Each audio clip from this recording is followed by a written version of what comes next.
হলেই আমার পুরো জীবনটা যায় যায় হয়ে যাচ্ছিল গাইস, কারণ এই যোগটাকে আমি ফার্স্ট টাইম দেখলাম আমাদের বাড়িতে।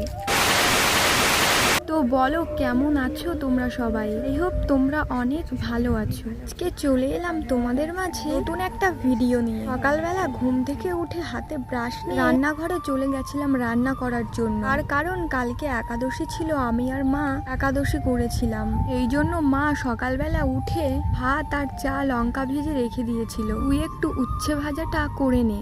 আর কারণ মা গেছিল মন্দিরে পুজো দিতে, আমিও উচ্ছে ভাজা বসিয়ে দিয়ে ভাবলাম একটু মুখটা ধুয়ে নিই। তার কারণ চাটা খাবো বলেই মুখটা ধুতে গেছিলাম। কলের ধারে আমি যেই না গেছি পুরো ঠিকরে পড়ে যাচ্ছিলাম। বৃষ্টির কারণে দেখি যে যোগ বাইছে কলের ধারে গাইস। আমি তো এইরকম যোগ প্রথমবার দেখলাম, তাও আবার এত বড়।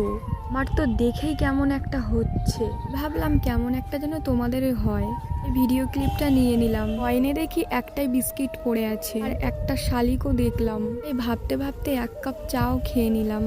উনুনটা দেখি নিভে যাচ্ছিল, জ্বলছিলই না। ভালোভাবে উনুনটাকে জাল দিয়ে উচ্ছে ভাজাটা রেডি করে নামিয়ে নিলাম। টাকা নিয়ে দোকানে যাচ্ছি, তার কারণ মাথায় দেবো শ্যাম্পু। আজকে সোমবার না, ভালো দিন, বাবার বই পড়তে হবে আর বাবার মাথায় ঢালবো একটু দুধ। সেই জন্য স্নান করে চলে এলাম ঠাকুর ঘরে। আমি স্ট্যান্ডে ফোনটা রেখেছিলাম, সেই জন্য আমার মুখটা ভালোভাবে দেখা যায়নি। মার ঢালার পরে আমার মাও ঠাকুরকে একটু দুধ ঢেলে দিল। সত্যি আজকে কিন্তু শিবরাত্রি। তারপর আমরা চলে গেছিলাম আমাদের বাইরের মন্দিরে, সেখানেও মা মনসা মন্দিরে একটু দুধ ঢেলে দিল। তোমরাও কে কে আজকে বাবা মহাদেবের মাথায় দুধ ঢাললে কমেন্ট করে জানিও। হর হর মহাদেব। আর আমার কিন্তু এই দুধের প্রসাদটা খেতে খুবই ভালো লাগে, পুরো অমৃতের মতন স্বাদ। আজকের ভিডিওটা এই পর্যন্ত ছিল, ভালো লাগলে লাইক কমেন্ট শেয়ার করে দিও। টাটা।